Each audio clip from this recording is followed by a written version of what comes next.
welcome you into this space if this is your first time here. And I want to welcome you into the space if you've been here 100 times. We love having our community join us here at Zygote for any number of different things. We're known as the printmaking studio and gallery of Cleveland and of Northeast Ohio, but we feel that we're so much more than that. We are a place where artists gather. We are often a place where artists get their start. We're also a place where people who love art and who want to support artists gather. And so if you've known us for some time, you probably are seeing that we have changed and that we are growing and evolving. We've been here for 27 years, and we're still learning about ourselves, and we're still learning about how to be a better partner to the community. So we thank you for being here today and for growing with us. We really appreciate that. Today we have a very special program, and in a moment I'm going to hand the floor over to our Senior Programming Manager, Brittany Hudak, who did a wonderful job in putting this together. And as you can see, we have two remarkable guests with us this evening. And one of you can't even really be called a guest anymore, and I'm not even sure that Antwoine can be called a guest. More like family. Exactly. More like family. When we first started talking about this program some months ago, we were talking about how important it is for artists to have access to information about also being good entrepreneurs. And who better to talk about their experiences than the very successful and very wonderful and very talented Antwoine Washington and Aaron Williams. And then things continued to happen after the initial conversation took place, and Aaron became our arts education specialist. So he's actually now part of our in-house family, while Antwoine continues to be part of our community family. So we welcome both of you here today. I want to just take this opportunity for 1 second to tell you that the reason that we're able to offer programming like this free of charge to the community is because a great many people support us, and we're very grateful for that. If you have the opportunity to support Zygote Press, please get a membership. Our annual membership is only $50, and it gives you access to our studio and access to all kinds of additional programming, including discounts on our workshops. We just rolled out a whole new set of workshops for the spring and summer, so please check that out. We have brochures up front, and it's also on our website. Our annual benefit is coming up on June 21st. It's very exciting. It's going to be at Convivium 33 Gallery this year, which is on East 33rd Street, literally a 3-minute walk from here. It's a beautiful old church, and it is also Giancarlo Calicchia's studio and gallery with all of his gorgeous sculptures. So it's going to be an experience of art. We're going to have beautiful music and food there. If you have a chance to buy a ticket and join us on June 21st, we would love to have you there. And we truly do count on your support to be able to continue programming and to be able to continue offering affordable access to all of the artists in Cleveland.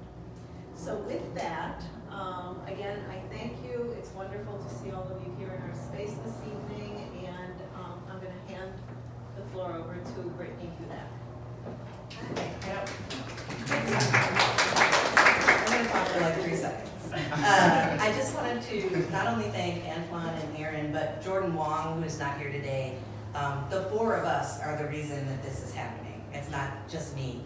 The 4 of us sat down and we talked about how can we better serve our community artists with training in entrepreneurship, skill sets that aren't taught in art school. You go to art school, you learn certain things, you're done, you're like, bye. What about taxes? How do you do taxes? Do I need an accountant? These kind of questions come up constantly. And then, different artists navigate this in different ways. So today, we decided to kind of look at their stories. So the stories, they're gonna share their own personal stories of how they arrived to where they are. And I think that's one of the best ways to learn, is by listening to others' experience. But they are both powerhouses of information about this topic. So they're gonna speak for about an hour. And if you have a question, this is gonna be very chill. You can raise your hand. But there will be time at the end for questions. So 30 minutes, I'll come up, I'll give you a high sign, and we'll do that. But without further ado, Antwoine Washington and Aaron Williams.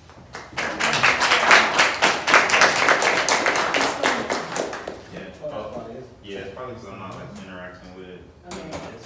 Okay, you're good? Yeah. Okay. So just in case it falls asleep during the time that we present, nobody freak out. Okay. I'll wake it up. It's great to really see everybody here today. So many familiar faces and so many new faces. I know I can speak for both me and Antwoine when I say thank you for coming out tonight and spending this hour with us. Like it was mentioned, we will be just kind of going over just kind of just key points in our careers and our stories and Collaborations. kind of just give you guys like a inside look on just kind of this typical dialogue that we really kind of have like on a regular basis. Yeah. So basically, y'all get like an insight into like our phone conversations that last like two hours. Yeah. So if this is an hour, this is probably the shortest we've ever talked. So again, my name is Aaron Williams. I am the owner and founder of Awful Aaron, which is a creative agency. We deal in apparel, doing like marketing. We've done bureaus, various collaborations and stuff like that, as well as basically just it being like a machine for my fine art practice. I had my first solo show thanks to Antwoine that came through as an opportunity at the Museum of Contemporary Art, Cleveland, MoCA. And it was through his organization, him and Mike's organization, Museum of Creative Human Arts. And that was part of a year-long residency that they had. That was my first solo show, was at that establishment in 2021. And after that, it's just been kind of constant motion. And that's kind of basically like the highlight of like my kind of time in the space. You kind of leave some things out, but I get it. So I've been said that I'm like very like humble sometimes. So Yeah, right. You got shades on. but that's the humility because it's just like, you know what I mean? Like, Get it? I get it. My turn? Yeah. I mean, Well, cool.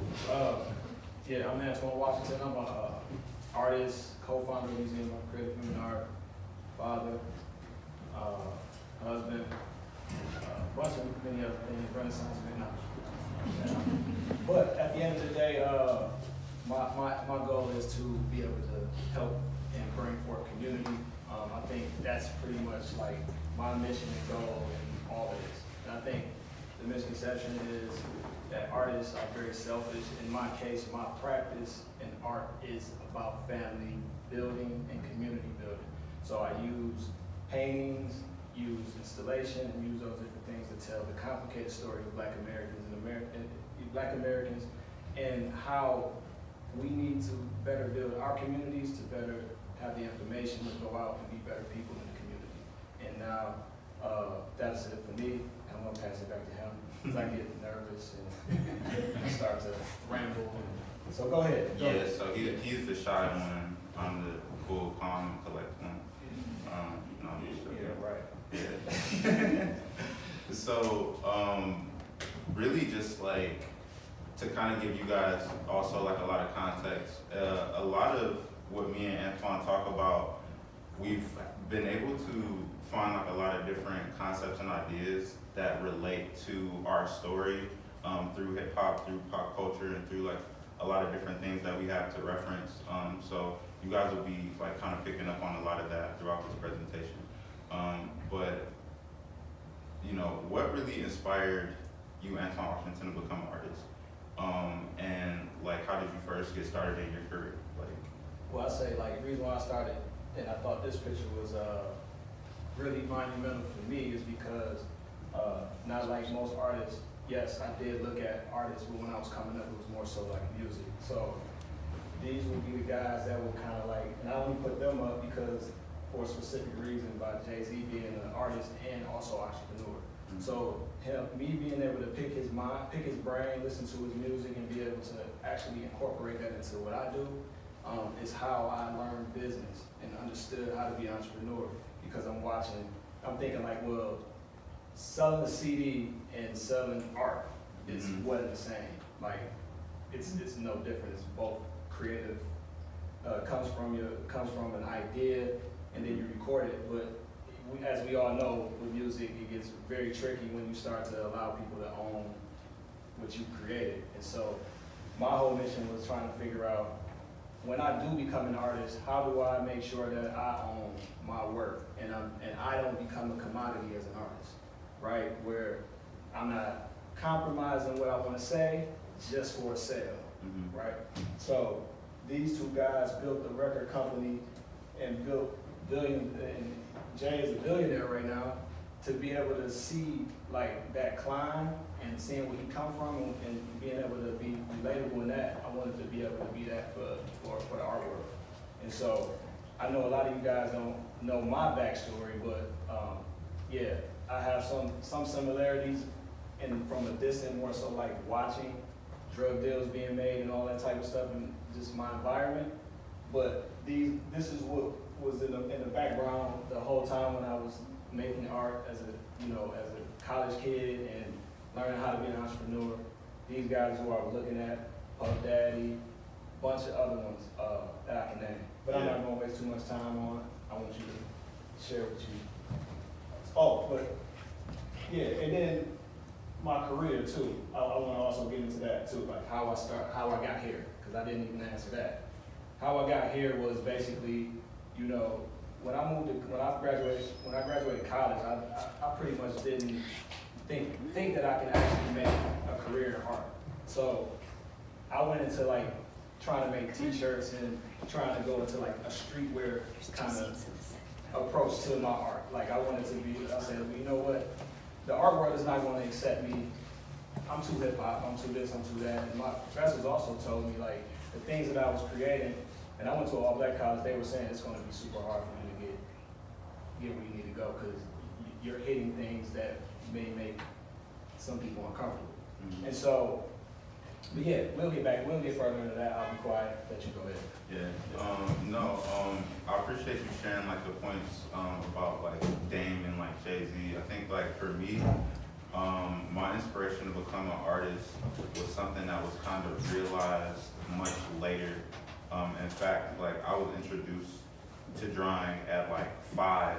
So like I was really being an artist for a long time and I just didn't really know that that's what I was participating in. So it really wasn't until like high school that like I was able to kind of receive like the kind of attention, support, and really like the career path as an option, which kind of allowed me to kind of see like, oh, okay, this is something that I can actually like plan towards and I can actually like see myself in.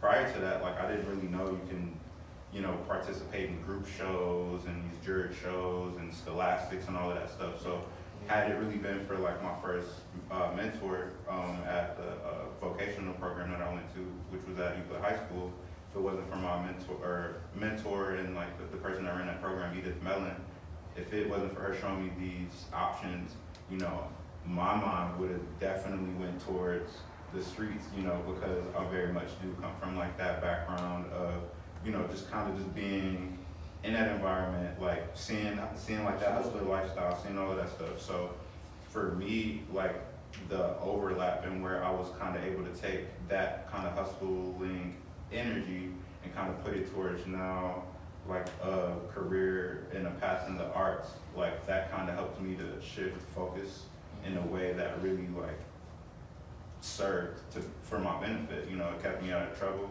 it kept me out of jail, and it definitely kept me alive. So really how I was able to get my start from that was, you know, as I mentioned, high school. Right out of high school, I had my first business partner, and we started a streetwear brand called ADHD Apparel. It was an acronym for Always Determined, Highly Driven Apparel. So this is right out of high school. I was a co-founder, and co-founder, and like the principal artist. So that was kind of like for me, like the point where. Entrepreneurial side. Mhm. That same thing with me too. It's like that brand, like that streetwear side of it was my entry point to it as well. Mhm. So I get it for Mhm. sure. And also just like being in the dorm room and someone's knocking on your door like at 9:30 to like make a T-shirt. Yeah. But I'm making money, but it's like, what, man? I'm trying to, Yeah. you know. So it's interesting, like, no, and it's great. So it's interesting, and I think like both college for us served very critical points in the sense of here was a landscape and an opportunity of professionals coming into like their own bag, so to speak, and everybody's looking to network and to meet and to talk with each other. But we had literally brands then before we were really conscious of it. And in my case, with me being like a fairly popular person in high school, but then my business partner was like the captain of the football team, but he was 4 years my senior, so it was like I was the cool freshman, he was the cool like senior, and so our network was like it was literally everybody in the school. So what happened was now you have everybody interacting with my first brand at the time, but now like they're taking these shirts, these hoodies, these sweatshirts to their different colleges now. So now it's like what happened was and also like Kareem Hunt, because I know you guys are probably like, will it be South? Like that's where Kareem Hunt went. Yes, I know Kareem Hunt. He was a grade under me, and that is the homie still to this day. But my point the point that I'm trying to make is that by people being able to go to Akron University, to go to OU, to go to Athens, and like to all these different schools, and then also like across the country, that gave me an opportunity to not only for essentially free marketing, but how we were able to capitalize on top of that was we would now go to these schools and throw parties with merch. So we don't get too much in the weeds. We gotta get to the next slide. Yeah, for sure. But like, it's my turn, man. Ask me a question. Okay. How have you used social media, and how has social media played a part in you growing your brand and who you are today? Because I know like you stay on the brand posting, you stay in the stories. Tell the people how you keep it popping. okay.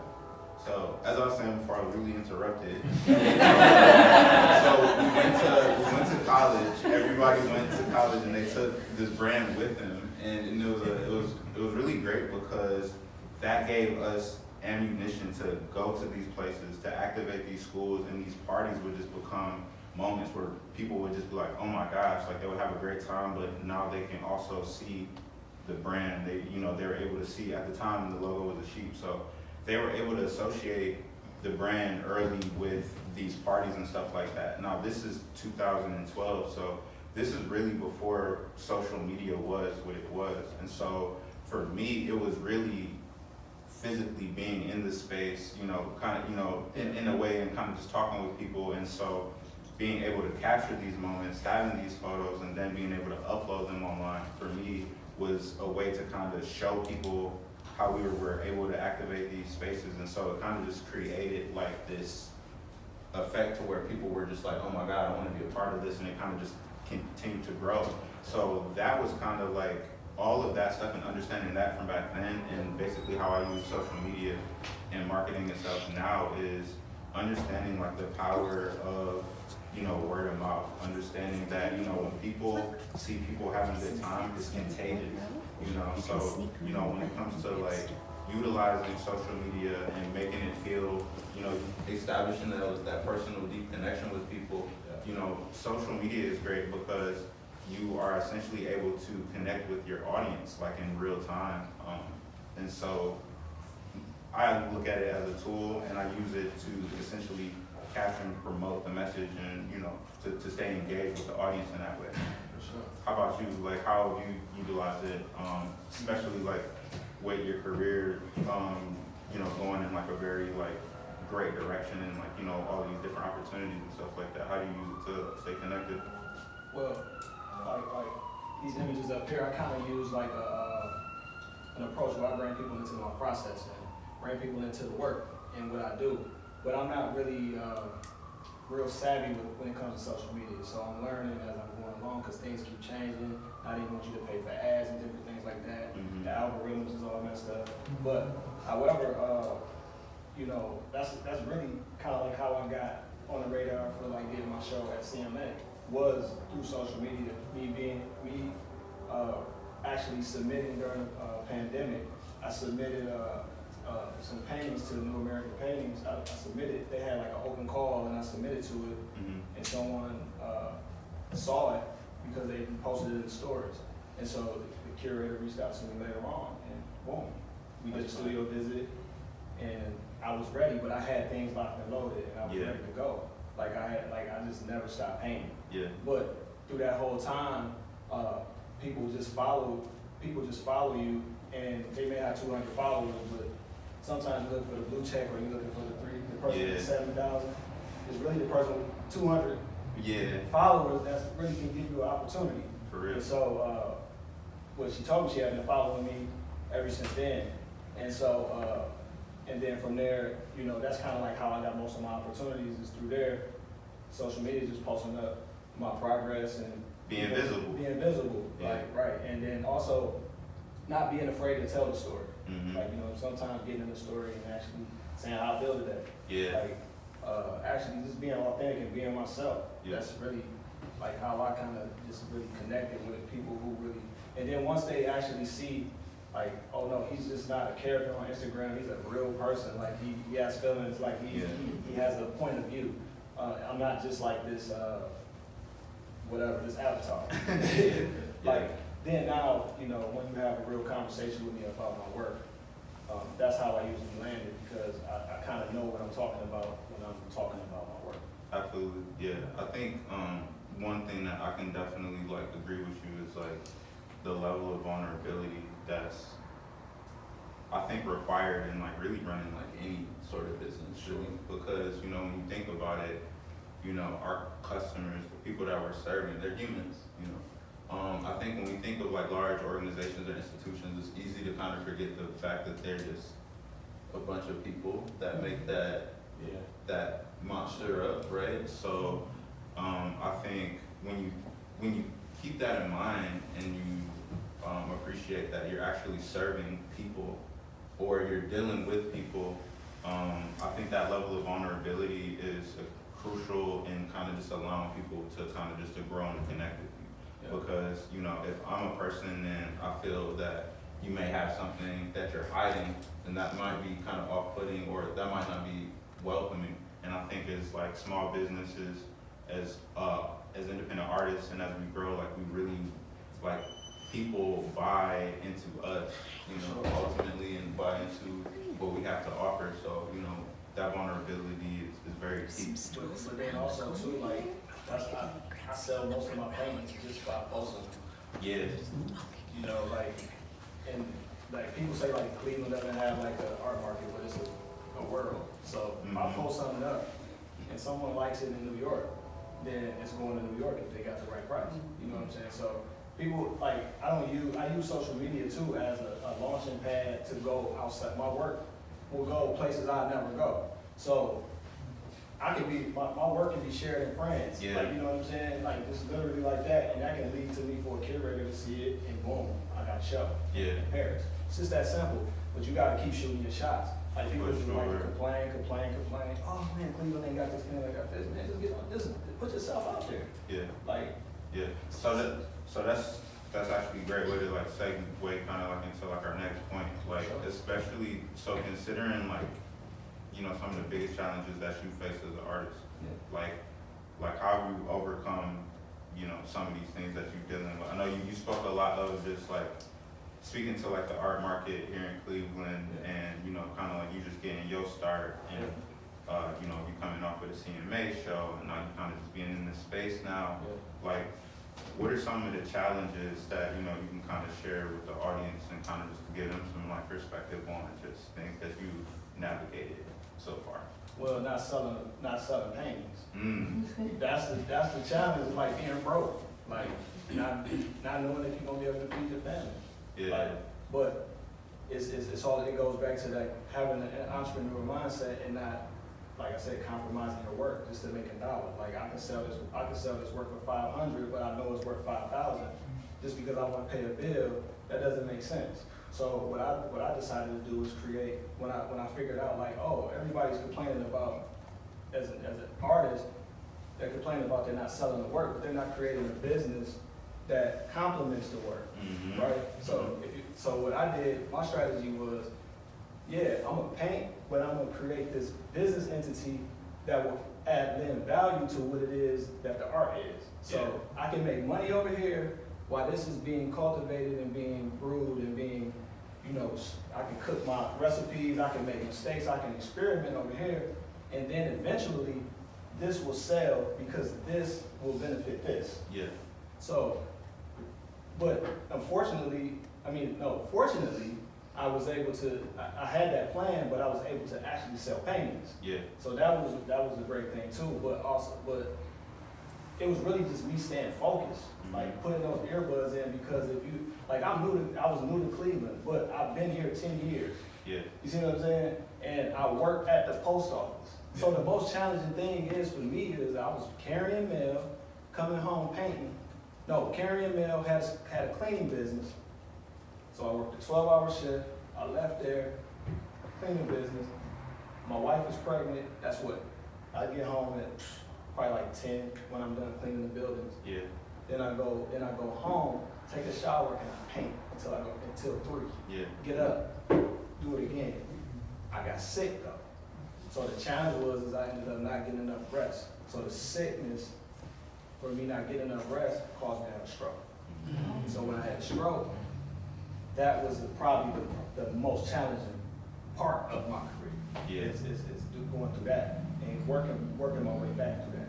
Yeah. So what was really I say like the silver lining in it is it taught me a lot about myself, because even with that and going through that, I painted my way through it. Mm-hmm. You see what I'm saying? And still to this day, I have a disability on the right side, and I paint with the right side. Yeah. So, so my most challenging thing is probably like overworking myself, getting sick, and then bouncing back and still finding success in that. Yeah. You know what I'm saying? That's beautiful, and I appreciate you sharing, especially like that part of your story. Sure. You know, because I feel like not a lot of people really know that about you. But also too, have you ever carried mail in the snow? There's another thing though, before you even get started. Well, I manifested this because I listen to podcasts every day. I hated that job so bad. I love it. Thank you for feeding my family. But that job was terrible, and I told myself I'll never work for somebody again. Yeah. You needed that. No. That was like it pushed you to that. It was that tipping point. Yeah. And one of my supervisors would see me posting my artwork. This is how I knew it had to be, and I don't know if you guys believe in a higher power, but I do. I knew it had to be God, because I kept getting in trouble. Like at work. I kept getting in trouble, and I was like, I gotta get out of here. I kept praying, like, I gotta get out of here. And then next thing you know, like, she said, let's go to breakfast. And I had been posting my paintings and stuff, you know, just like, I'm working on stuff, posting on Facebook. And she didn't know that my plan was to do what I'm doing. Mm-hmm. She just told me, said, you don't need to be working here. You need to go do that. Do that. Yeah. So that was that reassurance. Yeah. I felt it. I was like, oh yeah, thank you. I'm out. Never look back. I need to go back and say what's up. Go drop off a painting or something. Go do something nice. Yeah, I got some chicken though. Yeah. Yeah. That's So I appreciate that. Sure. And I think before I kind of like talk about like challenges that I face, like just real quick to kind of give you guys additional context, like my kind of coming to like, okay, this is my point of kind of just going ahead and like leaping off on faith, I was also like kind of at a position at Nordstrom's at the time, working logistics. So, you know, at this point, like I've been working with the company for several years, started in like the mailroom and then kind of worked myself up to management. So I did that. I worked on the visual merchandising team and, for a little bit too. So having that background, having that experience and that thinking about logistics and being in that kind of role really allowed for me to kind of establish for myself like good discipline habits. And so I similarly knew like, okay, I'm only gonna be here for so long. So I was like, how can I use this environment to kind of shape me, you know, because at this point, you know, I had sold my business back to my business partner, you know, so I sold my shares back to him. And so at this point, I was just kind of focused on just getting back to my career in the arts. So this is basically right before we met. Me using that opportunity and that window to kind of shape myself and to get disciplined and to essentially to position myself so that I could then go out and work for myself. Once the pandemic happened, and you know, that was right around the time where I was like, you know what, I'm ready to put my 2 weeks in. My boss was actually like, hey, so we'll actually give you a severance because we appreciate the work that you've done. So I was actually able to make that transition with backing of the severance, which you know, which was great and perfect timing. And for me, that was kind of like that reassurance. In addition to like having so many people that I worked with see my art and be like, Is that what? dude, what are you doing here? So that's the transition to like what this key point is like when me and you kind of met. So when we met, when Chad kind of brought you like on my radar, I was still at Nordstrom's, and I think like the first thing we did together was the Black Lives Matter mural. That's where, yeah, because he hit me up. Mm-hmm. He said, hey, check out my man, he fired. Mm-hmm. And I was like, oh, here we go. One of One of those. those guys. Everybody fired. Everybody And fired. then, man, I see your work, and I was like, Oh, he is fired. We are ain't cool. And so I think the thing that this is where me and you kind of connected. Yeah. And the Black Lives Matter mural is where me and you actually met. Yeah. And you were working on the A, right? Mm-hmm. Mine was better. Yeah. Mine, Oh, better than mine? yeah. No. No. But I think that's actually why I came over to you, because I'm like, you need some help, OG? Composition. It's all good. It's all good. When I met Aaron though, I mean he was like one of those guys where I was like, oh yeah, not only is he a dope artist, but he just seemed like a good dude and he had good. And so that's what I look for when I want to work with people and collaborate with people. Is like, are you a good person?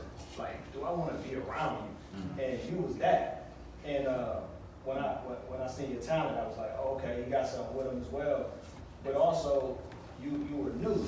Yeah. But you've been here. Yeah. So, like, tell me, if you go to the next slide, because I know they're tired of looking at LeBron. But that was a great year. 2016, they won the championship, coming down 3-1. For sure.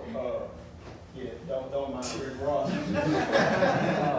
But yeah, but I think that's what drew me to also reach out to you to actually be a part of what we were doing. Because I think your message to me was, put me in the game, coach.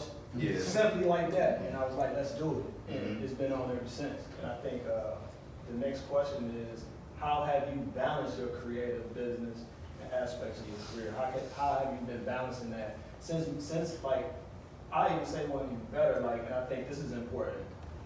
When you did the show, the show you were originally supposed to do, what people don't know, was supposed to be at Mayhall, right? Mm-hmm. But all of that other stuff happened, and then Should we give him the tea? yeah, we give them a little bit of the tea, You want right? So yeah, I did. So we got offered This is story. we got offered a residency at Mayhall to do it on top of the. They Wait, hold on. Do anybody work for Mayhall? Yeah, right. Okay. Okay, cool. We good. So we didn't. So, but the owner reached out to me to curate upstairs, and I wasn't sure if I wanted to do that Yeah. because, you know, It's a bowling alley. It is a bowling alley, Yeah. right? And a bunch of other reasons why. But with that, to speed it up, we had a series of shows there, and that's kind of like how we got our start as a Museum of Creative Art, is that we actually didn't wait, and this is, I'll give you another piece of it. The reason why it has museum in it is because I told myself I'm not going to wait on the museum to give me an opportunity, right? So I wanted to create my own way. Like if they have a system, like it's already built, but if it's not for me, then I got to create my own way, and I'm not going to wait on them to give me an opportunity. And so, mind you, I've been trying to collaborate with different organizations. I've been here 10 years, and I was working at the post office for 4. That was 4 years when I was grinding, talking to everybody, going to Collinwood, talking to everybody, trying to work with everybody, trying to tell them this very idea that I'm doing now. Yeah. They wouldn't work with me. Yeah. Until it was someone that gave me an opportunity, and gave me a $2,500 opportunity, and I turned it into what this is today. Yeah.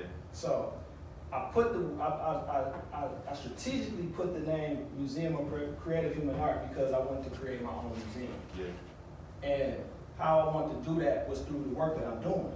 Is I don't physically have to be in a building to be a museum. We can do this however you want to do it. But I'm gonna get people who want to rock with me and see my vision, and we're gonna go with it. And so when I was trying to do that, no one was rocking with me. So I just went on and just kept doing what I was doing, started doing some youth programs, and then someone reached out to me from Mayhalls. We ended up doing that situation, speeded up. We're building proof of concept now. We're to this point where it's like, okay, I'm gonna show y'all we know how to do it, because I feel like when black people, when people feel like when black people do something, they feel like it's gonna be like soul food up against the wall with the paint on top, with the paintings on top of it. And I'm like, no, we gotta do it correctly. We gotta do it the right way. We gotta make sure that the level of taste is here. Mm-hmm. It's a level. So you actually, from my understanding, and this is just to kind of help people, also give people context, you actually had them install what, gallery lights? Gallery lights. I said, look, if you want me to come up there, you gotta paint this thing. First of all, you gotta fix these holes in the wall. You gotta put gallery lights up here, and you gotta make it be what it needs. We need to compete, is what I told them. I said, or we're not doing it. And so they had that conversation, and they said, okay, we'll do it. So they invested into their own space, but it was because I made them do it. Now they had a ton of shows up there before then, but it was dusty, it was yellow looking, it was like, You helped elevate. I helped elevate the space, and I started to curate the space to show people that we can do it. Yeah. You know, being a a visionary, I knew that if I show proof of concept, it's gonna catch. What happened though? Get to the story, we do the series of shows, it comes to my show, it comes to an opportunity for me. When I get the opportunity, I do a group show with the Museum of Contemporary Art. I put together like this show is called, and yeah, see at the table, whole thing. And yeah, they actually used our gallery space as an Airbnb and didn't tell us. So when that happened was, this is a museum show going on during this time, and they have someone, a film director, staying in the actual exhibition. And he's from New York, and they don't tell us. And so I go up there and I find underwear, socks, food on my table, my t-shirt. The table, which is an art installation. It's an art installation. So this isn't just like. Right. Oh, this is you can use that table. This is literally an art installation for the space, just to give you a And I'm speeding it up too, because I could be a lot deep. I can get into the weeds. Yeah, we don't want to get them too worked up. Yeah, I get too worked up. But the work was vandalized, right? We were selling t-shirts, they pulled all the t-shirts out, looked like they were trying them on, I mean, like I said, underwear, socks, stuff, just throw it everywhere.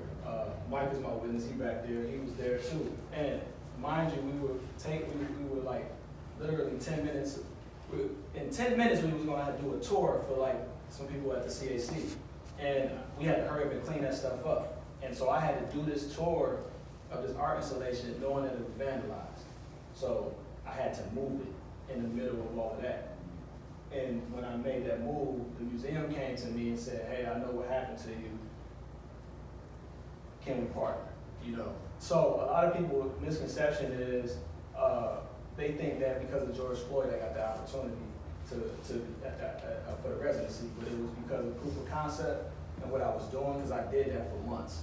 So leading up to that, that was months. I had to run that thing myself. I had to staff it. He was one of my staff people too. Mm-hmm. And the thing is like, they seen the way that I ran that business, and they saw value in what I brought. And so they wanted, and of course, they was in some sticky stuff too. So I'm not gonna say that was, but I'm looking at it from my vantage point. You know, I'm not gonna let. But however, yeah, they vandalized it, and that's what led to you. Your show was actually supposed to be in a place of mine, and that's what led to you getting the show at the museum. Because thank God. That's what I'm talking about. That's what I'm talking about. So it was, and the reason we share that is because I also want to kind of just also like show you guys that, like, you know, this was a situation where it was like I was fully prepared to do that show at May Halls. Didn't care. I was ready, locked and loaded. I was prepared, and because I was prepared, when things shifted, I was able to shift with the opportunity. So I was just like, oh, if this is what we doing, then this is all right. I was able to capitalize on the opportunity because I was ready, you know, essentially. And so I think, like, ultimately with the turnout of my show, and, you know, that show just specifically being a point in Mocha's history where they were kind of coming from some things, some challenges, but then also like it was pandemic season, so it was like they weren't getting a lot of people in there for numerous reasons, and so my show was like it was. How many people? Do you remember how many people showed up to that show? Now, well, it was like 4 digits. Yeah. And to be honest with you, like, not to let the museum off the hook on anything that they had going on, because they ain't like that. Look, I'm not letting. We ain't here for that. We're not here for that. But at the end of the day, like, the value that we brought to that museum was like, if you guys could have seen the numbers that we was bringing in there, it was like. They up there. They in the thousands. Okay. Yeah. Mm-hmm. They in the thousands, and what I mean by that, and Walt was there too, because he had something going on here as well, and but yeah, we did what we were supposed to do, and to be able to show that we could do it as a community. It wasn't just us; it was guys like Aaron to be able to bring his energy too. Mm-hmm. I wanted to make sure I said that. So to connect, I know we kind of like veered off into that little side mission, but to kind of connect everything. So for me, that was one of my highest points that I've seen thus far in my career of being an artist. So the biggest challenge that I've faced so far was for me to kind of go to that point, and then like the aftermath of kind of crashing was something that I just was not emotionally prepared for. So me essentially navigating now, like, okay, it's like I'm in this thing for real now, like I did it, like I'm on the radar, and then it was just kind of like, okay, like I realized that I didn't actually have the tools to not only to cope, but to now manage this new beast that I was in charge of. It was like, oh, I always wanted a dog, and now I got Clifford. Clifford, like, it's just like, Jesus, like, what am I supposed to do? But I told you it was gonna happen though. You did. Because he was trying to bring like Jay-Z, he was trying to, man, he was in I literally, like, he was trying to put everybody else on, and I was like, this is your moment. Yeah, but I was able to do that anyway, eventually. So it all worked out, and so, but, you know, me dealing with like that, was something that I had to become just aware of, you know. So, you know, really shout out to guys like Walt who like offers stuff like ghetto therapy and What's ghetto therapy? we're gonna get to that in a minute. Because yeah, I would like at the end of it I will let Walt kind of like, you know, speak on that some more. But it's guys that were doing work around and specifically doing work for Black men in like mental health that like really kind of helped me to kind of really realize that, hey, this is an avenue or this is something that in my own art that I want to explore. So a lot of my work really deals around like kind of like my healing journey and stuff like that. But being able to now balance where I am now and now the business opportunities and like the business space that I'm in, a lot of it is this. Yeah. Relaxing, titties out on the couch. You know what I mean? And I had to learn how to chill all over again, because what happened was I was used to literally just being so hard on myself that after the crash occurred, like I didn't have the energy to be hard on myself. Like I needed to be very nice to myself. So like I changed the relationship that I had around, you know, not only the value that I offer, but really just trying to be like, okay, like I need to make sure that I'm balanced between these two sides, because it's like now I have a different responsibility to the community to kind of show up in a certain way. So it's like if I'm not able to charge properly, if I'm not taking care of myself, then I'm not able to kind of show up in these spaces and stuff like that. Yeah, I think too, like for me it'd be like family, titties out on the couch, for sure. But also just like what you said about the walk with the mental health is me finding a therapist. Yeah. I needed that because I was taking on so much, man, doing like, exhibition every month. One come down, next one. And just fighting so many different wars and also trying to be an artist for myself and be that for everybody else was like super tough. So yeah, therapy, titties out on the couch, family, love, that's what I needed. But yeah, Tony Hawk here. How have you adapted to the changes in the market, in the art market? How have you adapted to like, and art market, that could be tricky because I don't look at us as kind of, I think we're more so independent. I think you sell independently, I sell independently. I'm not represented by a gallery. Are you represented by a gallery? No. So maybe should I start with that? I feel like our answers are probably one and the same, and it's like we don't really appeal to the. Well, I don't want to say we don't appeal to the art market, but we're two individuals that we really create our own markets. That's what like we are our market. We are the market. Meaning like we can kind of dictate. So it's like I can go and sell a painting for, thousands of dollars, but then I also can go do a collaboration with like a streetwear brand, and we can do hoodies for like $50, $45, And so being able to I think for me, being able to have like the freedom to be like the business person to kind of go in and to represent myself as the artist, but then to go into these spaces as the business person to kind of say like, hey, we want these needs met. We want, we're looking to build this. So this is what it's going to look like. These are the resources that we'll need to get this done. And when you have that leverage, then and you kind of make sure that all of that stuff is taken care of, then when it comes time to creating, it's great because there's that clear understanding, and you're able to now deliver on like that product and stuff like that.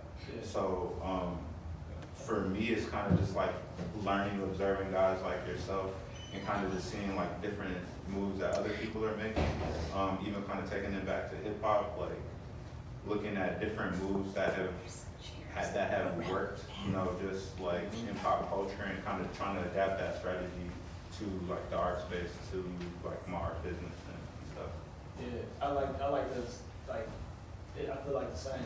And I think like when I think about the art market, I think about myself as a business. So like I was looking at something like some years ago, and it was an interview, and the guy said, "Oh yeah, Kyrie Irving registered himself as a business," and I didn't know that. Like I was like, what? Like So he registered the name Kyrie Irving as a business. I'm like, oh, I should do that. Let me register Antwoine Washington as a business, turn that into a business, and then my name, I own it. Yeah. So like, if someone tries to steal that name or try to take that name or sign that name, I have ownership over who I am and what it is that I'm trying to create, and I made sure that I did that first. Yeah. But then also, I went into saying like, if I'm gonna sign with, because you know, everybody's dream is to sign with a big record label with their music artist. Everybody's dream as a fashion designer is to sign with a major fashion house. Mm-hmm. And everybody's dream to be, as a fine artist, is to sign with a blue chip gallery. Mm-hmm. But what are you giving away? Yeah. And I always ask myself, like, why am I want to run to sell myself to someone who don't understand me? Yeah. Right? So you'll get galleries that will reach out to you, that want to work with you and want percentages, and they never even been to my studio. So like, how are we gonna do a studio visit over the phone? Yeah. Like, it doesn't make any sense to me. Like, it's like, and where I'm from, you know, I'm not giving away no work for free. Like, I'm not going, sorry about the references, but I'm not giving anybody free weed. Yeah. Like, you know what I'm saying? If I'm a weed man, I'm not giving you free weed.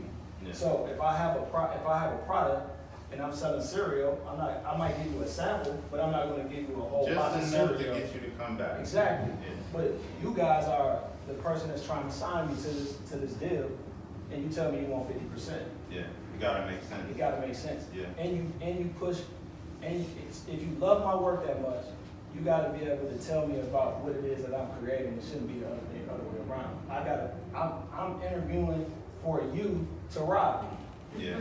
Does it make sense? Yeah. Like, so what I'm saying is like, I just get even deep in the weeds with it. It was a gallery here, we'll say that, Mm-hmm. that wanted 50% of a situation. And I told them, I said, look, how do you want 50% of a situation and you can't spell out to me how you earn 50%? Yeah.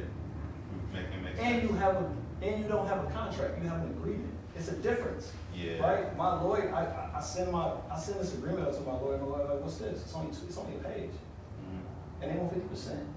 What? So get a lawyer like that, number one. And then if you can't afford a lawyer, learn how to read contracts. Google. Do what you do. You gotta do. Ask people who are smarter than you. Look on YouTube. Use it for everything else but that. Yeah. You know what I'm saying? So what I did was, I just get deep into the weeds and I won't sign anything until I understand it. Yeah. And when I was looking at the agreement, it's like 50%, right? I'm like, no, I'm not giving you 50%. Why would I give you 50% of something that I worked very, very hard on? Mm-hmm. This painting is this big. I put all the upfront costs on it, the investment, the paints. I bought everything, and I buy high quality paints. I'm not buying the cheap stuff. Yeah. I'm stretching my own canvases. I'm doing what I'm supposed to do on my end to invest in my career. Yeah. And you just want to take 50%. And you know what you want to do? You want to give me what? A show. Mm-hmm. Hang it on the wall, and you just want to post my flyer to say Antwoine Washington is coming one time on your Instagram, maybe twice, maybe put a few times in the story, and then after that, you want to take 50% off of the people that I bring. Yeah. That doesn't make any sense. And I see artists doing it all the time, and I say, like, why are you doing that? Mm-hmm. You might as well sell it yourself. It might as well, I will let a painting grow dust on it before I give you 50%. Facts. And you know that this person did, they yelled at me and they hung up on me. Mm-hmm. Can I ask a question? Yeah. So is it that? Not yet, not yet. Okay. You can I get, want so many questions. Yeah. on that. We're gonna get the questions here in like about 5 minutes. and so, not to get too far in the weeds on that, because I know we want to get to the Q&A, but I do want to preface that the art market is that I make the choices. Even with the museum shows, I sold all my paintings, and I sold 2 of them to a museum. I did it. Yeah. No one brokered that deal. I did it. Mm-hmm. I did it. Nobody know that. Every painting that I sold. See what I'm saying? I don't have a business manager. Why do you need a business manager? You can take 10% of what? Yeah. Like, So you no. can manage it yourself. And I can manage it myself. I learned the business from all angles, so I can control my stuff. So when I want to hire people, I know what to tell them what to do. Yeah. You know what I'm saying? Definitely. And that's just what it is. Well, what advice do you have for emerging artists looking to establish themselves in the art space now? Believe in yourself. Yeah. Number one, a lot of artists don't believe in themselves, and they want what other people got. So stop looking at what other people got. You know who you are. Why be Steph Curry when you know you you know you can't shoot a 30-foot jump shot. You know you need to be down low. Like, it doesn't make sense. Yeah. Like, if you're a painter, why try to go do, if my main medium is painting, and I know I'm good at that, I'm going to practice to be better at other things. But I'm not going to just throw that away to now be a graphic designer. It doesn't make any sense. Yeah. Like, because I see you getting money with it. Yeah. And that's what artists do. They'll see you, they'll be mad at you for opportunity. And they can't even do what you do. Let alone, they didn't even get the education. They want to charge what you charge, and they didn't go to school. Yeah. And they don't have any credentials behind them. So my thing is, first of all, quit chasing, learn, be confident, quit chasing what other people have, and learn the business. Yeah, I agree with that. I definitely agree with that. I think my advice would probably be that of, you know, really just take your time. You know, I think it's like if you're trying to play the long game, it's like you got to prepare for that. And I think like a lot of, to your point, I think as artists, we do best to kind of ask ourselves, it's like, you know, are we playing the long-term game, or are we just trying to get in and out? It's like, is this like a mercenary type thing, or do we really, you know, so I think like kind of just assessing our aspirations and again, being like realistic within that, but then also having the grace to kind of just say like, hey, if I am playing the long game, this is going to be a journey. There's going to be some bumpy roads. There's going to be some times where things aren't super clear, but ultimately being able to stay the course and to kind of stay focused, you know, keep your eyes on the prize, so to speak, because it does pay off. You know, like I think when a lot of people see my successes, they say like, damn, it's like, okay, like I just heard of Aaron, and then I was just like, I hear him all the time, but people forget that this has been literally 10 years in the making, at least.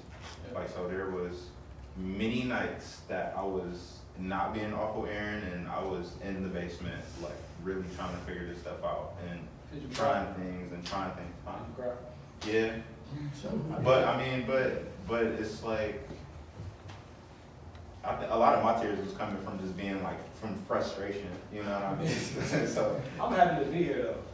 I mean, ultimately, yeah, and I'm happy to be here. it's like to be able to look back and to say like, wow, like I didn't give up. Like that's really what my advice would be to emerging artists, because it's like if you're doing it for the wrong reason, like it's easy to kind of just be like the hell with this, you know. But if you're really doing it from here, then there a way will always will kind of reveal itself to you, you know. So I think really just ultimately having that faith in yourself, having the confidence in yourself, and ultimately just knowing like I do have something to offer, and I do have a voice, and I do want to, you know, empower people through my expression. That the universe will take care of you if you Trust the let process. Trust the process. I say always trust the process. I mean, Snoop Dogg and Martha Stewart is two of the famous, most famous people in the world. She was good at 82. Like, she was like a cover with the social. That was crazy. But I'm about to tell my kids that's you and Jackie. I trade places with Snoop any day, for sure. I know we're getting close on time, so let's just like kind of go through these like real quick. What role does collaboration and partnership play in your work, and how have you found collaborators and partners in the past? Yeah, I just want, like I said before, I just want to work with good people, people who understand me and what it is that I'm trying to do, not trying to be combative. I think revolutionary work too is war. Yeah. You know what I'm saying? So if people don't understand war, it's also a fear. Yeah. Like everything don't got to be said. You're an activist because you take action. And I think my activism is me being active. Yeah. Like I feel like I, finding people who align with my mission and goal and what it is that I want for myself, but ultimately what I want to do for others. So it's all about finding a way that I can help. Yeah. You know, a lot of my collaborations is centered around service. Like someone wants me to come in and do a service. Yeah. And how can I be of value to that service? Not just hanging around and just being cool. That's what people want to do. Yeah. But I think if I can come in and add value to your business or whatever it is that you want to do, and say, hey, look, I can bring this part of your business up from 20% to 50%, that's value. Yeah. You know what I'm saying? So partnership making is yourself an asset. an essentially. asset, yeah. And a lot of people are liabilities. Like, they don't come around just be a liability. Mhm. Just want to check. Yeah, for sure. That's not it. Yeah, collaboration and partnerships definitely play like a large role in my work. As a lot of you can see, like this group show is a testament of that. Right. These are 12 artists, you know, born and raised here in Cleveland. A lot of these artists are near and dear to my heart, and this show is basically all of that, you know, just being able to just show what collaboration looks like, you know, how different artists can work together to tell a story, to you know, share an idea, to create an immersive experience for other people. So, you know, I get really excited when it comes to like collaboration and partnerships, because, you know, this is obviously a partnership with Zygote. So, you know, if it wasn't for Zygote being like, hey, you know, like we would love to like have you activate this space, and if they weren't willing to kind of like open themselves up to that, then there's no opportunity, because there's nowhere to show it. So it's like being able to make friends with and this kind of goes to my point I was making like earlier, where it's like when we think of these organizations and institutions, they're people. So if you're able to make connections with these people inside, it now becomes not necessarily like me and them, but it's like, oh, it's me and the homies, or it's me and the other friends and stuff like that. So I think that's a great way to kind of look at ways as solo entrepreneurs and as artists. It's like if we can make relationships with at least one person at an institution, an organization, a business that we aspire to work with, now we're one step closer to actually making that a thing, versus it kind of just being like, oh man, I might not have a point of entry, or I might not know who to email, and it's just like, shit, just walk in the lobby, like, hey, I'm such and such, I'll do this, you know. They might call security, or they might just get you a contact, you know. They might get you like somebody that you can email as they're throwing you out the door. Bypass all of that, man. Create it, be valuable. Mm-hmm. And it'll come, the partnerships and the collaborations will come find you. Yeah, absolutely. How do you stay motivated and focused on your creative work? Just pretty much staying locked in the gym, shooting my shots. That's why I put Kobe up there too. Because I just think like the Mamba mentality is like, I want to be able to continue to work hard, stay focused on my jump shot, making sure that I get every time. Mm-hmm. And when I'm in the jump shot, that's my paintbrush. That's I stay in the gym, which I call the studio. Yeah. And that's it. It's just staying focused on my goals and dreams of where I want to go, and keep the negative people away from me. Yeah.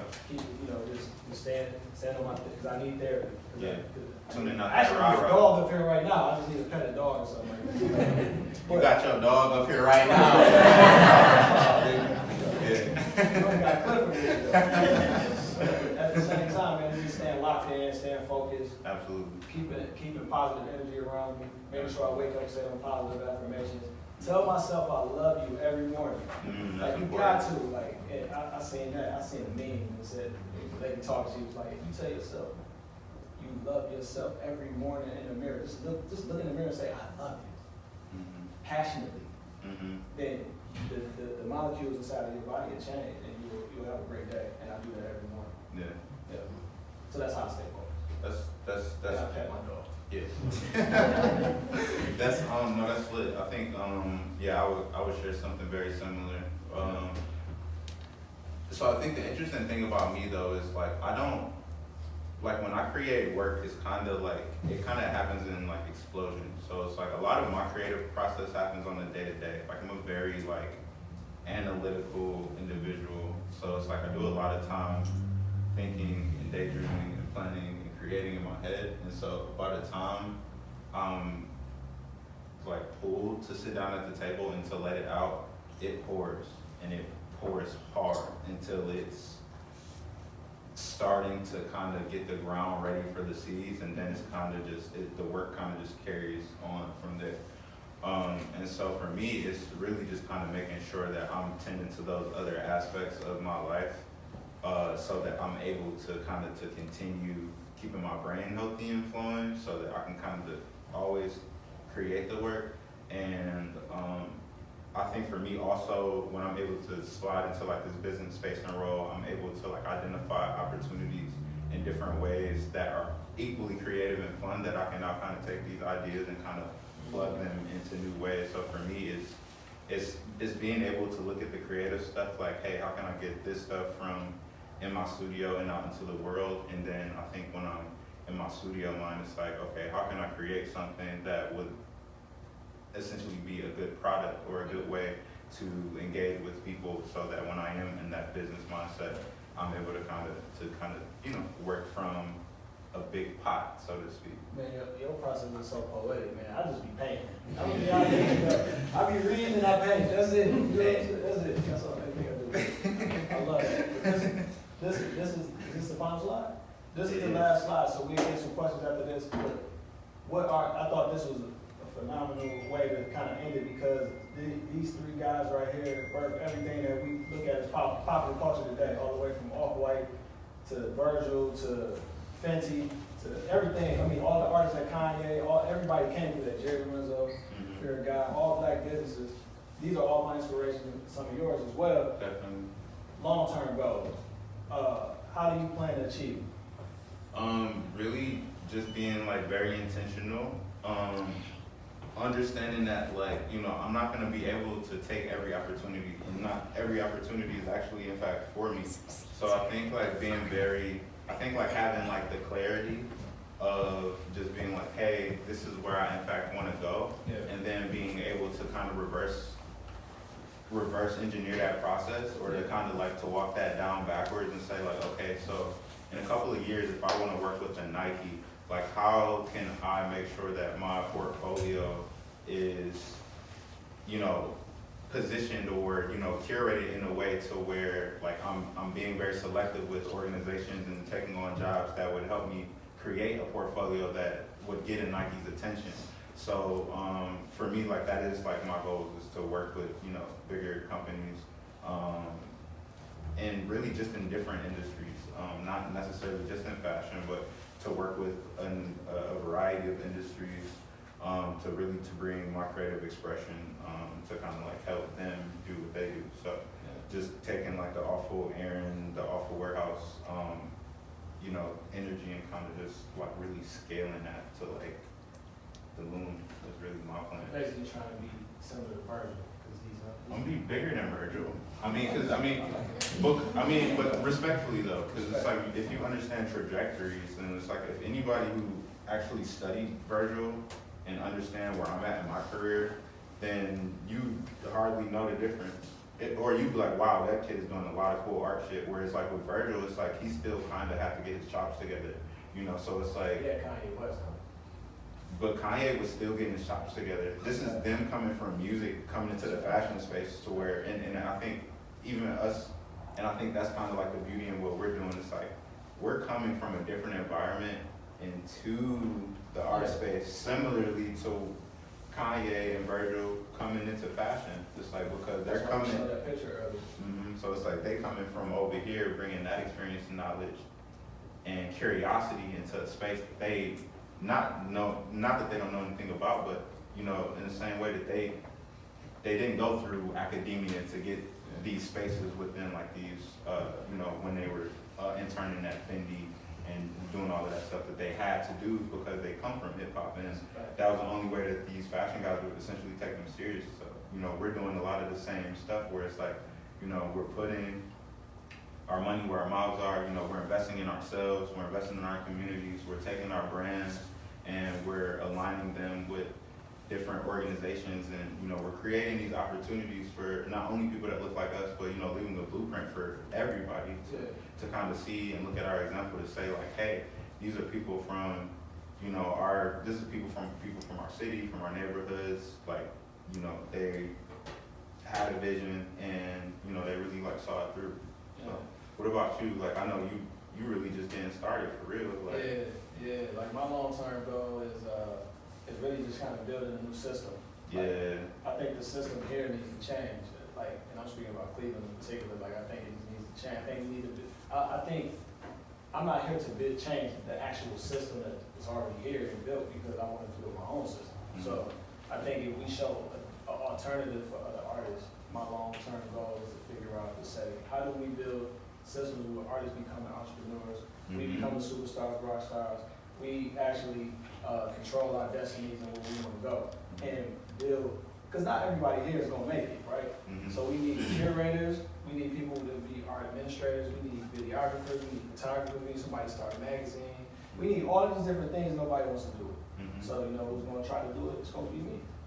And my long-term goal is to figure out how to get those pieces and put them together. And so those are one of the things I want to do, because I want to be just like how these guys did. They were inspirational and they were able to build this tree of just success. And I want to be a part of that as well and do it in the art world.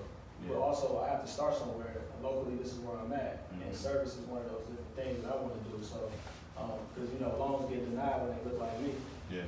Russ. You know what I'm saying? Like I can't get a loan. I can't walk in the chase and get a loan. So I got to do it. I got to go out there and figure it out and create the opportunity. And that's purely what I've been doing the whole time, is just figuring it out. I sit in the house, critically think, plot, plan, read books, and on how successful people got to where they are. And it's no 10-point plan on how to do this. Correct. So I'm not gonna sit up here and lie to the people and be like, hey, I got a plan for you, or this is how you become successful. No, just get out there and put your shots up. Yeah, because it's different for everybody, you know? So it's like the goal of like us even kind of setting up this presentation and this conversation in this way is to kind of help y'all to appreciate that, you know? Yeah, we come from similar fabric, of course, but our experiences are very different. You know, Antwoine is a father. You know, his path to this, and with me being not a father, and my path being, you know, separate to it. Yeah. Anyway, and so us being able to kind of come from these two different vantage points and to kind of like offer our experience is really just to kind of help everybody to appreciate that, like, hey, like, you really just have to go for it. And ultimately, like, you going for it with the right intention is better than trying to be perfect and trying to make sure that all of these stars are gonna align, because they might not ever align for you. And you know, you might not have, you know, you might be sitting on precious time, and you know, time that you can't give back. So ain't no such thing as pressure. I mean, you know, ain't no such thing as the stars aligning in the way of you waiting. You gotta go out there and make it happen. Exactly. So we done, and we want to answer questions. Yeah.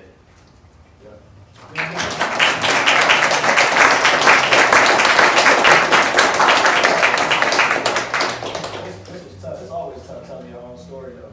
Huh? It's always tough telling your own story sometimes. Yeah. Any questions? So my question was, when you refused the organization, you know, 50% of their money, were they trying to say that they would give you access to people that purchase your art? Never. And that's the question that they don't ever answer. It's like, I don't get access to your collectors or your collective list. Y'all control that. So this is what I try to tell the artists, is like, when I talk to different artists that got blue checks or just people, a lot of those artists are broke. Because they'll get next to a celebrity artist, a celebrity curator or somebody that know a lot of people, and they never even, it becomes transactional. And they never even talk to the people, they don't even know half the time who got their work. Right. Because they just paint it and send it over a PDF and they sell it. And so I had so many different conversations like that where I don't want my business to be transactional in that way. I want to be in the sale, because once that person that sold that work says they don't want to work with you no more, you lose all of that contact. Right. So how do you continue to make money? If they drop you, just like if Def Jam signs you to a record label, they built you. Like, they gave you an advance and they built you up to be this big artist. And then when they don't want to work with you no more, you're dead in the water. But if you build your own business, ground up, and build your fan base, and you making the transactions, and you're building the relationships, then what happens? No one can cut your water off. Like, you know what I'm saying? So, and these are real stories, so they were trying to do that to me. She got so pissed at me that she hung up on me and yelled at me. Well, one of the things that I'm reading about, I won't say finding out, is that social media, what you're saying, is one of the things that's kind of really knocking out the middleman. And one of the challenges that I find with social media is sometimes you can get pulled into a rabbit hole, and you're looking at people, you're comparing your work and your stuff. That's a thief of joy, right? I'm sorry. Comparison is a thief of joy. Yeah, yeah, Right. so you can sometimes like, okay, I can't typo, so sometimes I think that you might have to have somebody that's dedicated to doing that for you, because you wanna do the work. No, you gotta do it for yourself. Well, I say somebody, I mean like my daughter or my granddaughter or something. But sometimes you just gotta do it for yourself. You see what I'm saying? Like, I talk to different artists and they don't wanna do it for themselves. They just wanna just throw it on somebody else. I just wanna paint, and that's how you get it. That's how you. So when the big opportunity come, you're not gonna know what to do. Well, my question, let me go at it this way. How do you carve out the time to commit to the social media? You know what you do. You do have to have time to do that. And you do it. Just make time. We make time for everything else. See what I'm saying? We'll make time to actually go to the park. We'll make time to cut somebody out on the road. Like, we'll make time to just do the things that we want to. What I'm saying is that it's time. It's 24 hours in a day. Figure it out. Like, I got a stroke because I was trying to figure it out. Like, I made time. I told you I worked a 12-hour shift, came home, worked a cleaning business, and stayed up to 3 in the morning to paint because I wanted it that bad and almost died. I figured it out. You know what I'm saying? I could cry right now because it was super, super hard. Like, people don't understand that. Like, people judge and look from social media at what you do. They don't know what you've been through. They don't know. I have a family of 9. I'm a family. It's 9 of us. I left home. All my family in Detroit. I'm here. I don't have no family. But this is my family now. You see what I'm saying? But my mom don't come to my shows because she in Detroit. And she ain't got the money to drive up. But I made a way. So what brought you to do My wife in art. that? I worked at the post office 4 years, carrying mail. Because I wanted it that bad. I said, hey, I gotta figure it out though. I made time.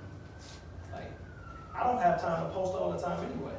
But if I make it happen, you gotta make it happen, you gotta find a way. Like, what I'm saying is don't put it on nobody else.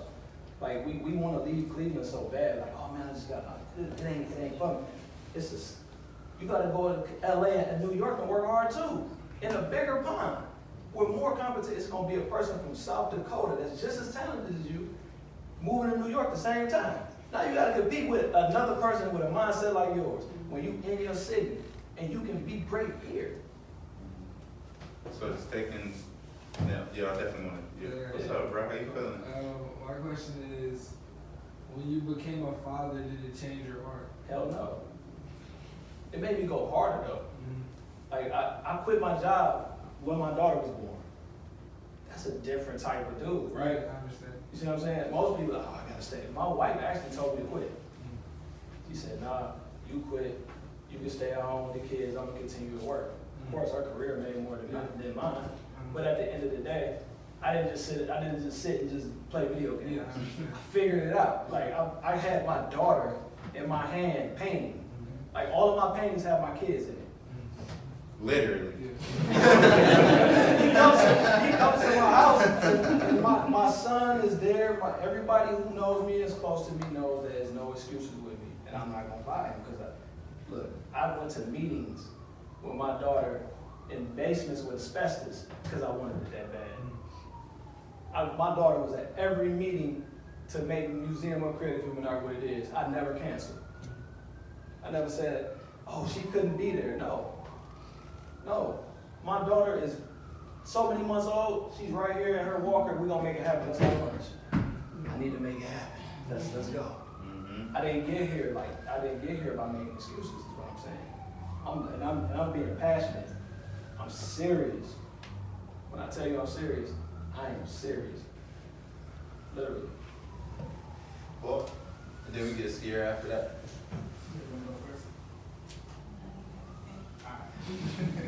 So when I think of art, just in my opinion, I think of somebody like Basquiat. And he was like saying what at one point, right? He's an extremely dope artist in my opinion. it wasn't until Andy Warhol came into his life, in my opinion, when it became mainstream. So what I see, just in my opinion, in the city of Cleveland and other black artists, do you believe that you need a white cosign or non-white organization to become a mainstream artist? That should help. Keep it a band, but it helps. It's like I mean, let's keep it a band. Like I mean, Depends on how you look at it. Perspective. Yeah, I'm trying to think like, reality. yeah. How we feel about Eminem? Just collectively speaking. I'm usually biased, bro. Like, You run Detroit. Anybody who's not here from everybody that's How do you feel about it? Oh, Eminem was the best. so that's under after. Okay, so that's I under. feel like I ain't gonna No kind of. So with Eminem coming up under Dr. Dre, Yeah. we know Eminem brought us D12 and so many other great acts. 50 Cent. But you got 50 8 Cent. Okay, so we've seen what Eminem has been able to do with like his career and like how he's also helped Griselda and so many like newer generation artists become successful. And it's like it was a time where we used to pull Eminem through the mud for being a white rapper. Like used to drag him. But literally now it's like he's in a position where it's like he's done so much for hip hop culture and has done so much for just so many other artists to help build their careers. And y'all probably like, where is he going with this? Going back to your question, it's like, no, we don't necessarily need like that. We don't necessarily need it. But for me personally, I feel like I'm the type of soldier I'm the type of king that has no problem with also being a soldier. And a good ally is a good ally. That's just how I feel. You know, so it's like if you're gonna aid me in battle, if you believe in my quest and you're gonna aid me in battle, then yeah, we can be allies. But if you're gonna be in my way, then I'm still gonna show very soldier-like tendencies when it comes to that too. So that's kind of just how I feel. Yeah, I think you don't really need to co-sign, but I think it helps, like, depending on who it is. I think if you black and you got status, it's gonna help with your art sales, like, right? No different if let's say, like, Bill Gates buy a piece and I take an Instagram picture with him, that may raise the stock on people being more interested in his circles to be able to buy the piece. But it's no different than Bob Johnson, who's also a billionaire, buying it, and people know who he is. He was once an owner of BET. He's a black man and a billionaire. It'll be the same thing. So, but depending on who buys the piece, like now where it goes matters. I think where it goes matters the most. Like where for instance, you can have a white person buy the piece, and you can have a black person buy the piece, but if it goes into their home, then no one sees it. But the people they invite to their home. Yeah, and then that matters because now it's a matter of like who is their private company. Most of my collectors are white, but I don't mind them pieces being in them white people's homes because they some nice houses now. And because of the company that they have, so it's really just kind of like just knowing like, okay, and this is just kind of just knowing like where you want your art to go in general and kind of just being like having that matter of, or having like that level of like mindfulness. And that's across all genres really. But I rather mind it being in public because I want people to interact with it. Yeah. Like that's just me. Like For sure. I'll sell to For sure. an institution before I'll sell to a person with a person in a home, depending on what it is. Yeah. Because if it's something important, I want everybody to see it. Yeah. So it needs to be somewhere where a bunch of people can like interact with it. Because I feel like I make art for the community. Yeah. And I want them to be able to. I want that to be something that another young black artist can see. Like, oh, he black. Oh, that's what I'm watching that. And then that inspires him to want to go on. But if it's in over somebody's kitchen table, like next to somebody's kitchen table, then who knows? They can die, and their kids don't care about art, and it's on the side of the road. That's how you see so many Picassos being in the thrift stores. You see what I'm saying? So we have it like that. Sierra? Yes, so a lot of people would say that art is subjective. What are ways you add value to your work when speaking to someone who is meeting you for the first time? I say for me, doing work out around. I don't think it's. I think what adds value to actual art, and in my opinion, and you know, we got artists in here. They have their own opinions as well. But mine is what you do around the artwork. It's like what you do, it's like what makes LeBron, no, not even LeBron, what makes Muhammad Ali the greatest of all time? It's not, yeah, he's a great boxer, but it's the work that he did around his boxing career that makes him the GOAT. Like, and I think like, when I'm thinking about my career and my art, when people meet me, they already know about the work that I've done in the community or the things that I'm trying to do. That's what adds value to make people want to be interested in the work, and then that connects. But if you just like selling beautiful pictures, then it has no, I feel it's empty, it don't have no value to it. So that's my opinion, is like, do the work that you think that is important to you, that connects with the work that you want to make, to be able to make that valuable, because people buy into the people. They're buying the art, but they're buying you. They're buying into your brand and to who you are. Yeah, I have probably a very similar answer to that. God will never make another me, so art is very subjective, but what I bring to my art is, a lot of emotion and a lot of, storytelling that I feel like, if not told through my lens, then like who's gonna tell it? So yeah, everything that I create is very precious and valuable, because again, like it's, me kind of telling these stories. It's so many things that go into it, like the fact that, I'm a black man in this time and space, using these materials, telling these stories here in Cleveland with this brand, working with these people, like, you know what I mean? So it's so much energy around it, like before you even kind of get to the actual art. And it's like, so there's all this energy around it going into the process, everything that I've been through leading up into this point, like all of that goes into the work, all of it. So the work itself literally generates, it literally has an energy to it, the work is alive, so that's something that unfortunately a lot of artists don't get that recognition, or people don't feel that way until that artist is gone. And it's like, no, I feel that way now. I don't expect people to feel that way about my work, but I feel that way, and that's the best that I can do. You know what I mean? Kind of to show people like, okay, like I'm here and not really like, stand on the work that I'm doing. So that's kind of my answer to that. I don't have a question, but while you were speaking, you made nod to, I don't know, someone over here, something about mental therapy. You said you were going to give them a platform. I didn't want you to forget. Yeah, I appreciate that. Let me get a question from Bruno real quick, and then would you like to talk a little bit more about that? If it's okay with y'all, I don't mind. Absolutely. All right. Bruno, what's up, my G? How you doing back there? What's up, man? How you doing? Excellent. All right, quick question. As far as being like present on social media, how do you think it's necessary for artists to explain their pieces they're posting, or like every piece? Hell no. Because it's great context, but I personally feel like every artist should have a website. A website should be where you can conduct all of that stuff. The great thing about websites is like people can come and engage with it. People engage with websites differently than how they engage with social media.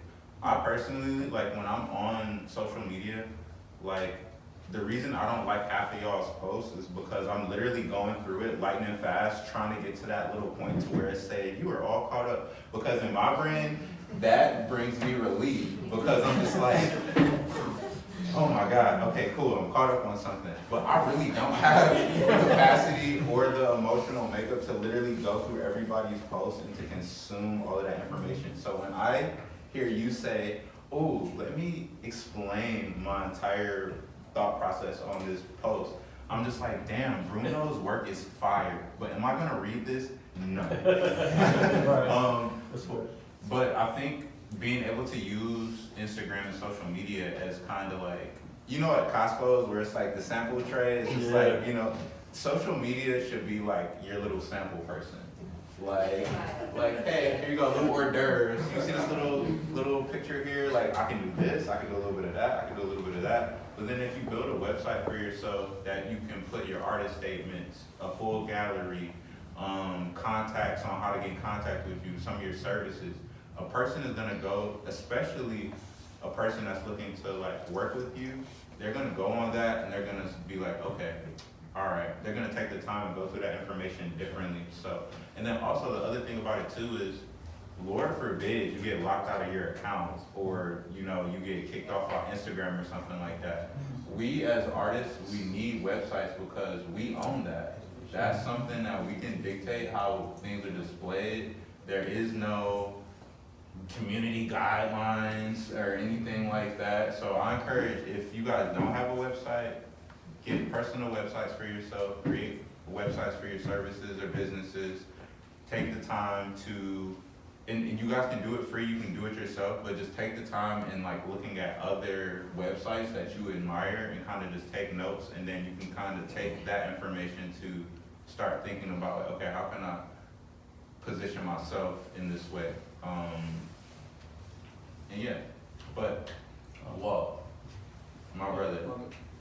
I'll say, we're gonna definitely do that, but let the brother get the question in here, the question. Yeah, Oh, my bad. yeah, so, Antwoine, your mission and vision, really resonated with me as a single father for my daughters today. Sure.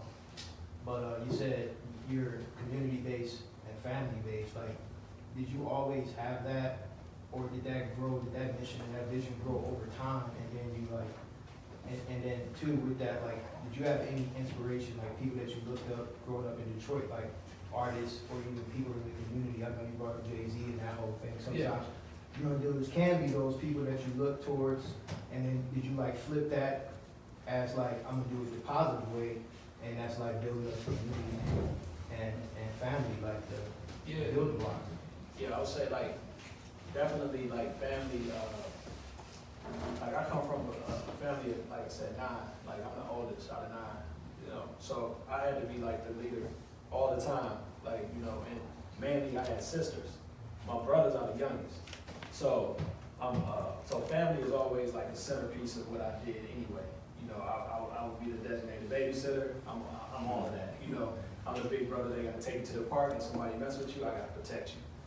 That type of thing. So I always centered, my work and my practice is always gonna be centered around family. So that's why it's just like a natural thing to kind of do what I'm doing.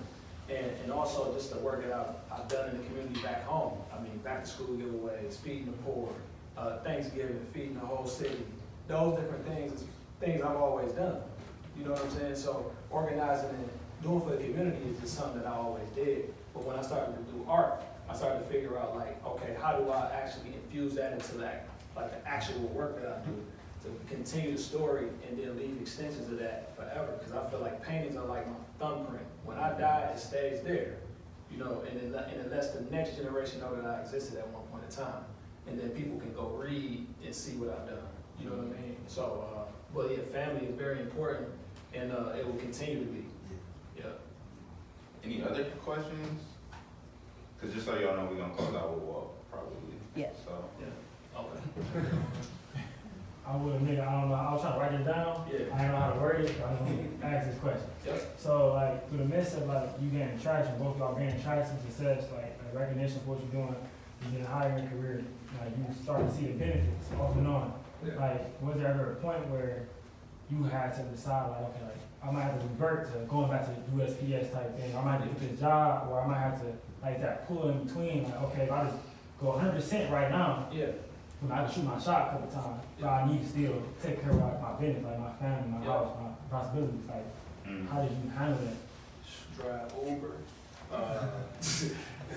get a job, get a job. Like, you know what I'm saying? There's nothing wrong with that too. Like, what I'm saying is like, I'm not saying like quit your job and then go live your dreams. Like, that's like a fantasy, right? You gotta live, you gotta make money. If you don't know how to eat, then if you gotta go get the job, get the job. I mean, I drove Uber for a little minute. You know what I'm saying? Just to make ends meet until I figured it out. You know what I'm saying?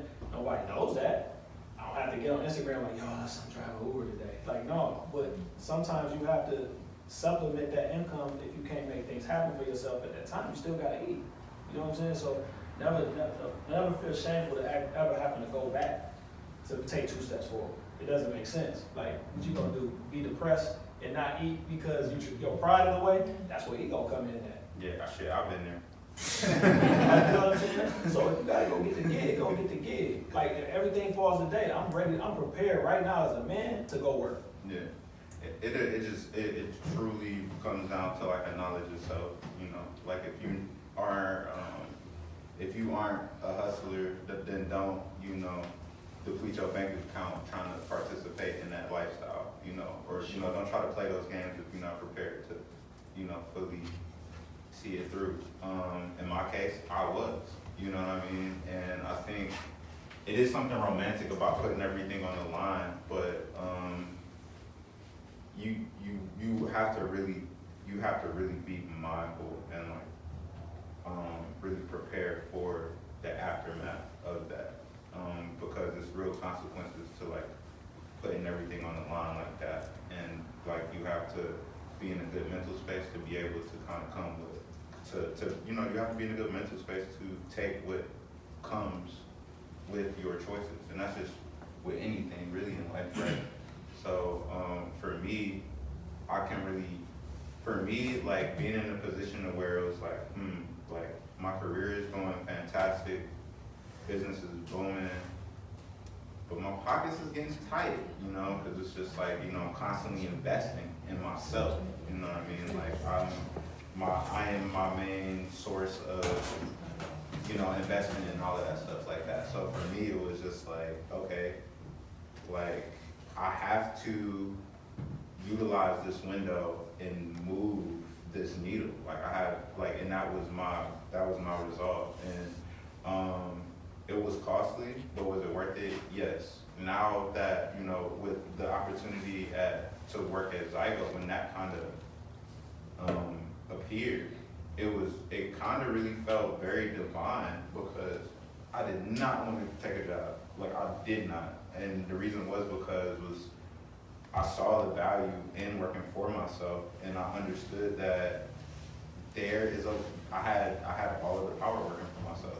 So for me, it was like, it's like if I'm going to take a job, it has to really just make sense for my career, which this opportunity really did, and I looked at it as an opportunity to really just be like, okay, this is going to really help me, you know, set up, and then it'll allow for me to kind of just to plan and to, you know, to move forward with a purpose. And so I'm very thankful for the opportunity. So to answer your question, it's just a matter of kind of just knowing what season of your career that you're in, and kind of taking advantage of you being in that season. And sometimes you have to kind of see things through, because it might just change in that last little 10% of it. And I don't know why life is that way, but I really feel like that be the universe kind of testing you. Like, if you want this for real, you're gonna have to see it through, big fellas. Like, because there's been some times where I'm like, really was just like, bruh, I don't know what's about to, and then like I'll get that email, or I'll get that call, or somebody hit me up like, bruh, you know, I was just driving down the street and I just thought I would get a mural today. And I was like, thank you. Yeah, no, for real, yeah. Like, I'm on my way, like you want it done right now? So it's really just like, that's where kind of like that having that faith and that vision, and kind of just being like, you know what, man, I'm gonna just see it through. And just take it a day at a time, man, because like, Trust that process. you have to, it's a daily thing. Like each day is wildly different. Like some days I wake up feeling like, oh yeah, I'm about to be a fucking rock star today. And some days I wake up and I'm just like, dude, like I don't know, they want me to be, and I gotta go to this, I gotta go run over here to talk to this person, and then just like I really have to like crank it up. But it's a joy, because I ultimately see the rewards in that. You know what I mean? And ultimately I know that, like, you know, there was a point in time when I was about yay high, and I was really like asking for this, you know what I mean? Like really manifesting, really wanting it. So to be able to sit before y'all today and to share this story, for me is a blessing, you know what I mean? So Happy to be here. So, Thank you. any other questions? You answered it? Yes, fine gentleman in the back there. You mentioned earlier about like not every opportunity is necessarily for you. When you're getting started, you're sometimes really eager just to get your work seen by anybody and everybody. How can you any advice on being more conscientious and mindful about like taking a step back and being like, maybe this isn't the opportunity, or how do you differentiate between actual opportunity and you just want people to see your work? Yeah, so I think with that one, it's just a matter of just trying to understand what it is that you actually want. I think this is like, it's very interesting because it's just like, one part of my heart is like, yeah, I want people to see my art and I want to get it out there and everybody should have it and da-da-da. But then the other side of my heart and then the full part of my brain is just like, no, you idiot. You have to make money. You have bills coming up. Da-da-da. So it's this constant thing. And so I think ultimately the resolve is kind of like, okay, well, let's get our art up and out and in front of people. And if people want to engage with it and purchase it, then I'm going to set that price high because that's what it's worth. But I always am going to put it in a space to where people can come and enjoy it for free. So for yourself, it's just finding that happy medium and trying to figure out like, okay, if somebody's coming to you for an opportunity, but that opportunity might not necessarily align with what you want to do as an artist, but it's a nice payday, then you might consider like, well, I might want to do it for the money in this instance. Or likely, or also to that, like if somebody is equally presenting you an opportunity but the money isn't great, but you feel like the exposure is going to be worth it, or if you feel that you might meet contacts, or you know that the experience is going to offer value outside of maybe what you wanted to maybe get, maybe what you want to get monetarily from that, maybe if it offers something else, then you might decide that that's still conducive. So it's like, I can't really tell you how to navigate that, but I could really, I guess the best thing is kind of just to create a internal North Star that you can kind of check in with, like, hey, me, how we really feel about this? And never feel like you have to answer, or never feel like impulsive. Like, if you're not sure, it's better to say like, hey, can I get back to you? Like, let me just get some time and mull it over. Instead of just being like, yes. Because what I've noticed with us as artists, people love putting us on the spot, and why do you think that is? Because we're nice as pie, and we don't know how to say no. So if you put an artist on the spot in the right situation, they could get like something that's $500 damn near for free if you ask them the right way. So I think like just being able to kind of just be like, yeah, let me kind of think about this and like get back to you. Even if you know how you feel about the thing, just I tell them the thing I do. I got 5 things that I have, and I make a list of 5 things. If they don't line with 3, no. I don't give a damn if it's 100 million. If it don't align with them 5 values, no. That's it. And I think you should stand on that. You gotta have a why. Like if you don't have a why, if it don't line with your why you doing what you doing, don't do it. yeah, it should be a mutual interviewing process. It's like, hey, I understand you want work for me, but what are you looking for? How can I help you? Da da da. And then that, so it should feel like a courting process. It shouldn't just be like, hey, come be my boyfriend. You gonna be my boyfriend now. Is that fine? And just like, okay. Yeah, that's what I do. Don't mind me, I do. Yeah. We gotta wrap it up. Wait, the ghetto thing? Yeah, we're gonna do that. All right. Okay, so is it okay if I come over real fast? Yeah. I just wanna face the guy who asked. I'm gonna make this real brief. Oh, please. So, I'm just here out of support of my guys. I got on my Antwoine Washington t-shirt. Aaron, if you got some merch, I'll for sure want to cop before we leave. I got something to tell you. So yeah, let's give these guys a round of applause, man. 'Cause they were amazing.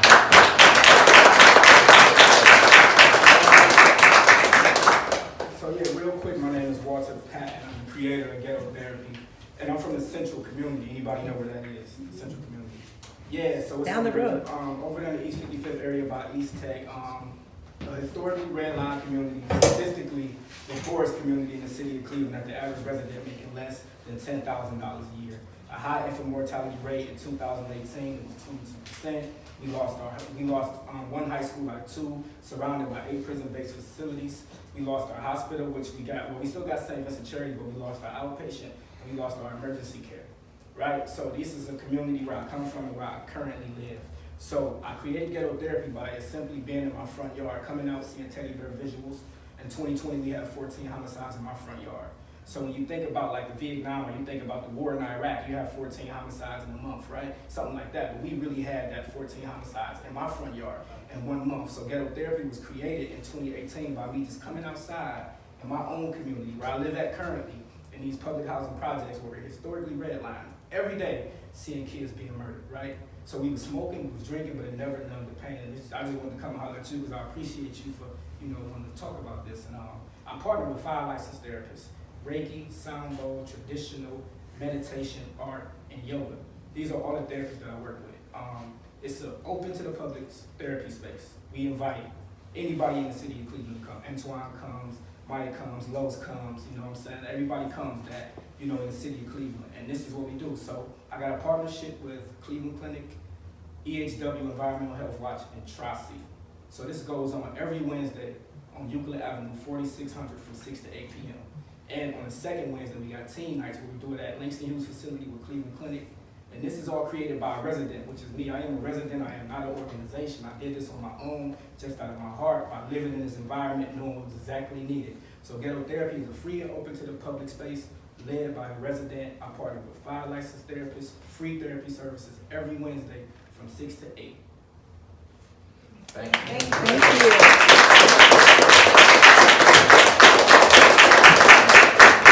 All right, we appreciate you again for coming out. Thank you, Zygote, and everybody have a great rest of your evening.